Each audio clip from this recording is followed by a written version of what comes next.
In all honesty, my grandfather was the person that I loved the most because he was always somebody that I cherished. But when he sexually assaulted me from the time that I was 9 to at least 10, and it hurt even more because I didn't have a granddad. He was my only granddad because my grandma, she didn't really like me. At this point, I was also dealing with the other man that was my cousin's dad. I honestly never knew how it started because I was always a granddad's girl because he was my best friend ever. He was the only person that I thought would never do that to me, and he was the only person I felt safe with because he never tried me ever in that way. And I remember the first time it happened, he told me to come sit on his lap, and I did because that's what we always did. Ever since I was a little girl, like, he would turn on the radio, and me and him would just listen to music all the time, and I would always sit on his lap, never thinking nothing of it. Not knowing that this time was going to be different. So when I went to go sit on his lap, I automatically knew something was kind of weird because of the way that he was jiggling me on his knee. And because I've been through it before, I already knew what he was doing, and it just broke my heart. Because this man was my granddad, I never thought that he would be that type of man, but since I found out that he was, and it just turned our relationship into something very sour. Kept asking me over and over and over again if I liked it, and I said, no, I don't like that. And I got up off of him, and he chased me into the closet. Told me, oh, Mija, just because I love you, that's why I'm doing it. And I'm like, that's not love. And he had walked over to me, and he started kissing me, you know, in a nasty type of way. I had begged this man, I'm like, please don't do this to me. He would pull my,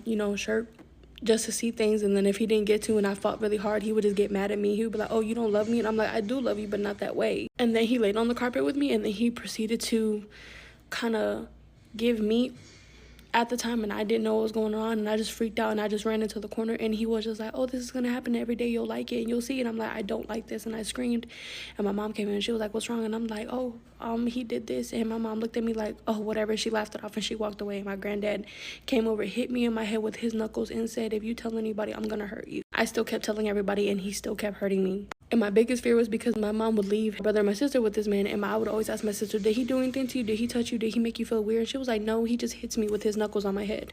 And I always told myself when I was little that he's only doing this because he's lonely. He doesn't have anybody, so of course he just looks at me because I'm the oldest. But with this one, nobody believed me because this was everyone's dad, and my mom was mad at me, and my aunt was mad. My uncles were mad. They're like, oh, that's our father. You can't do that. He would never do that to you. You're a child. You're his favorite granddaughter. Why would he? He told me I was very pretty that day. He was like, oh, you know what? I want to keep doing this with you because you're just so soft and sweet. It's the first experience that I had with him of him doing something like that to me. So it really just like made me hate my granddad. And when he died like back in 2000 and